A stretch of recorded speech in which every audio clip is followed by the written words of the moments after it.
চোর সাম্রাজ্যের 7 সদস্যের হদিশ পেল আগরতলা পশ্চিম থানার পুলিশ। রামনগরের গৃহস্থ সুনীল চক্রবর্তীর বাড়িতে হানাদারি চালিয়েছিল চোর চক্র। মূল্যবান জুয়েলারি সামগ্রী সহ অন্যান্য প্রয়োজনীয় মূল্যবান জিনিস চুরি করে নিয়ে যায় নিশাচর বাহিনী।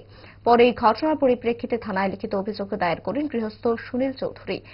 অভিযোগ পেয়ে খানা তল্লাশি শুরু করে পুলিশ। অবশেষে নিশাচর বাহিনীর 7 সদস্যকে জালে তুলে আনে পশ্চিম থানার পুলিশ।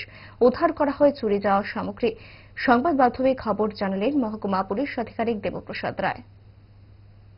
একটি চুরির ঘটনা রিপোর্ট হয় এবং ঘটনার যিনি অভিযোগকারী ওনার নাম সুরজিৎ চক্রবর্তী। ওনার বাড়ি রামনগর 4 নম্বর বাণীবিদ্যা স্কুলের পাশাপাশি।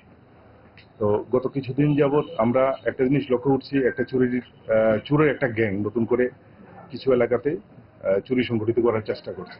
এবং গত পরশুদিন মানে 3 তারিখে ওনার বাড়িতে, সুরজিৎ চক্রবর্তীর বাড়িতে, উনি একটা নিমন্ত্রণ বা একজনের বাড়িতে উনি নিমন্ত্রণ খাওয়ার জন্য গিয়েছিলেন। তখন 6:30 নাগাদ।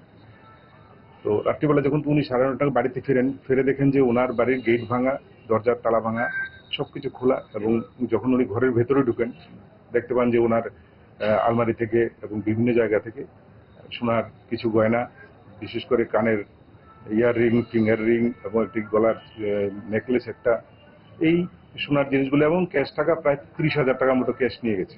প্রাথমিকভাবে 2 জনকে সন্দেহমূলক গ্রেপ্তার করা হয়।